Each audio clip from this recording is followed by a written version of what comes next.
how to help the audibly challenged. There are different kinds of deafness.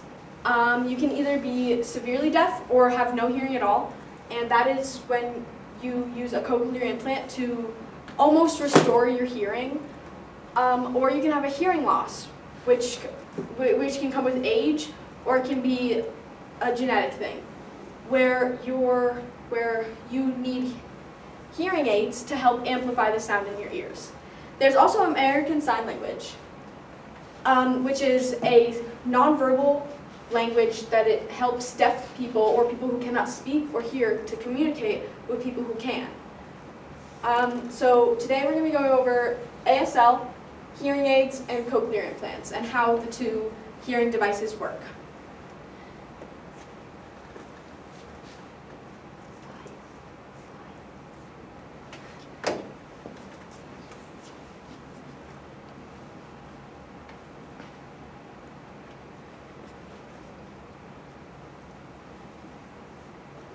Let me try that again.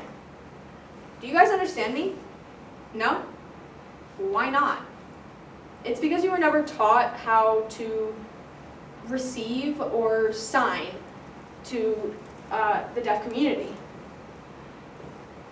ASL is a nonverbal language that was made in 1814 when Dr. Thomas Hopkins and his neighbor, who had a deaf daughter that was named Alice Cogswell, Dr. Gallaudet realized Alice was very smart despite the fact that she couldn't speak or hear. He wanted to teach Alice how to communicate, so he made a nonverbal way of communicating, according to Michelle J., June 5th, 2025. The History of American Sign Language. 1.5 million Americans speak ASL, even if it's for family members, friends, or just to use for other reasons.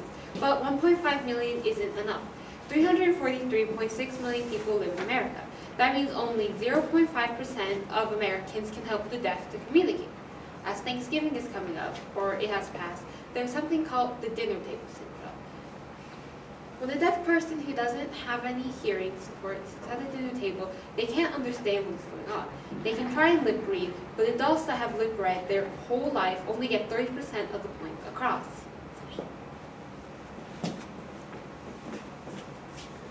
This is devastating for people with hearing loss because they are often forgotten, and suddenly everyone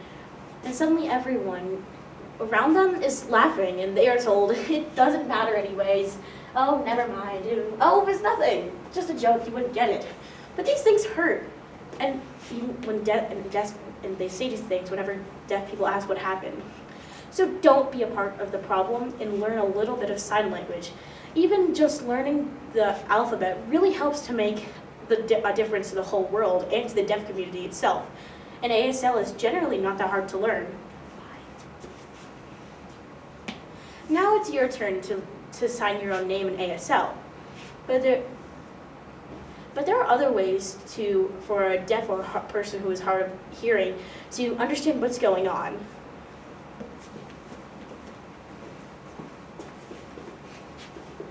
Hearing aids are another possible form to help those who are deaf communicate with those around them. Instead of hand communication between those who know ASL, deaf people are able to hear those around them from a microphone in the aid. Hearing aids can either go in the ear or behind the ear and have multiple components to help deaf people.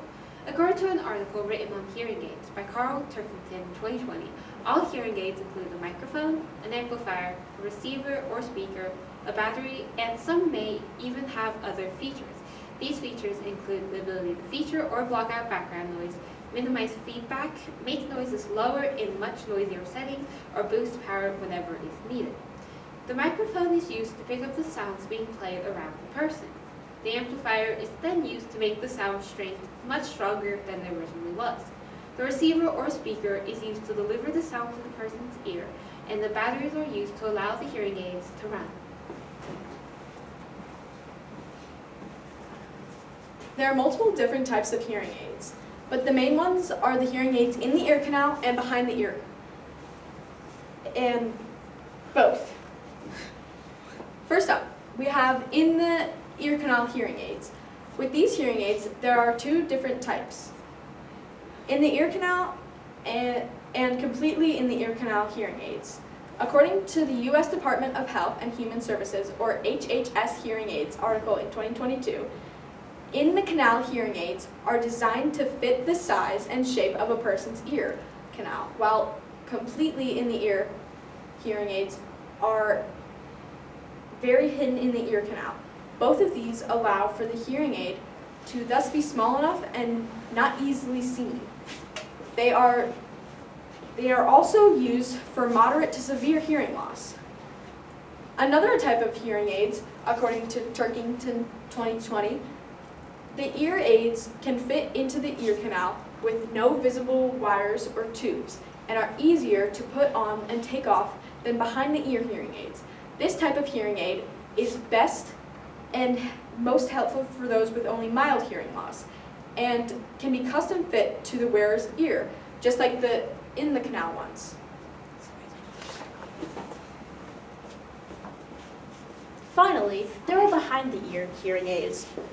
According to HHS in 2022, behind the hearing aids consist of hard plastic case worn behind the ear connected to a plastic ear mold that fits inside the outer ear, where the electronic parts to the aid are held inside the case behind the ear. These hearing aids are used by those of all ages who may have mild to profound hearing loss. They are also the most visible type of hearing aid. Before we move on to the next action, it's quiz time. What are hearing aids designed to do? A, allow the person to hear fully again. B, amplify sounds around the person. C, make sounds perfectly clear. Or D, allow the person to clearly hear what they want to hear. If you answered letter B, then you are correct. Cochlear implants, a type of technological device made for deaf people.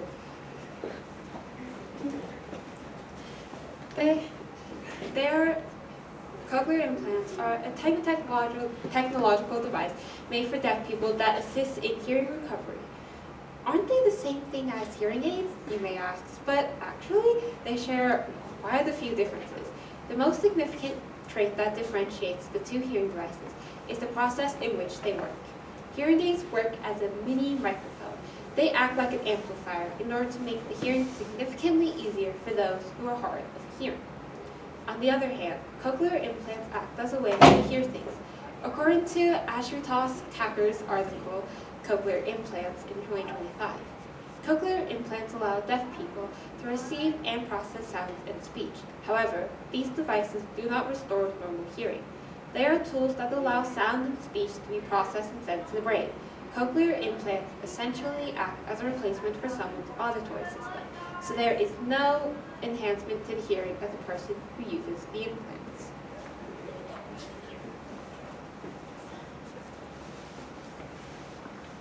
Cochlear implants function by being surgically implanted at the skin near someone's ear. According to Turkington Atkin at Watkins Cochlear Implants 2020, within the headpiece, the microphone, which is right here, the microphone picks up sound in the environment. The speech processor, which is closer to the ear, the speech processor converts these sounds into a digital signal. The content of the generated digital signal is determined by the programming of the processor and its complex. So this means that certain sounds that the receiver will pick up will be translated into signals that can be sent to the brain through the receiver into the brain. This is the brain space. It includes information about the pitch, loudness, and timing of the sound signals, and it attempts to filter out extra noise. The transmitter converts the digital signals into FM radio signals, which is short for frequency modulation, and it sends them through the skin, or the internal parts of the implant are connected to the brain, and the transmitter and the internal parts are kept in correct alignment by magnets present in both the internal and external parts of the device.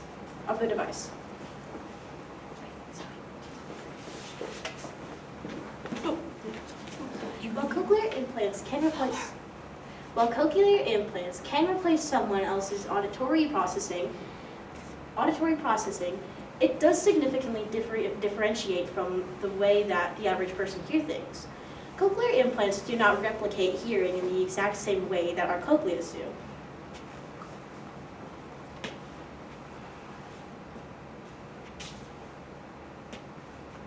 And in a minute, we'll be demonstrating how people hear through a cochlear implant.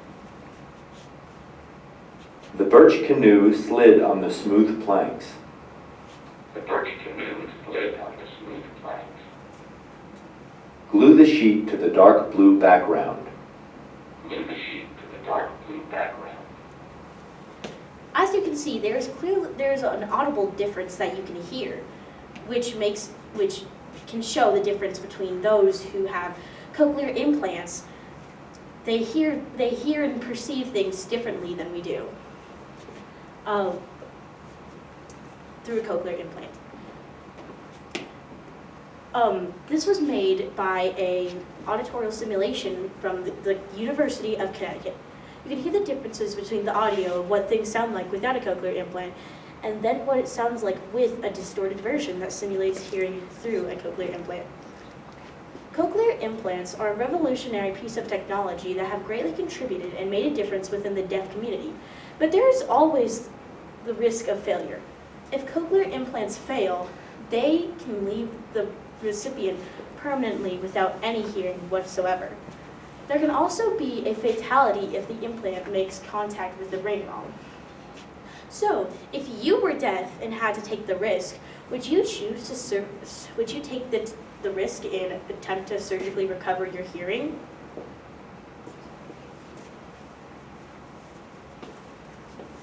No matter your answer, it's a very hard decision. A lot of parents have to make the decision between the ages of 0 to 5 because that is when the child's brain mostly develops. And when wearing a cochlear implant, it's not like you're just hearing. It does replace the system that your ear would have, but it's not like hearing. It's similar to, it just sends waves into the, radio waves into the brain, and the brain has to relearn how to hear and process these radio signals. It is so much more difficult for a person with a cochlear implant to learn how to speak and talk and hear than someone who doesn't have one. So, we just learned about the 3 different types of hearing help for auditory processing. For people who have auditory issues, you have ASL, hearing aids, and cochlear implants. We know what each of them are for, and it's up to you now. Which one do you want to help them with? ASL, just learn a bit of ASL for anyone who might be deaf. Or maybe even contributing to a hearing aid research facility or a cochlear implant research facility. These places are very, very important to help the deaf community and deaf people learn how to hear and speak normally, because they deserve to live as much of a normal life as you do. Yay!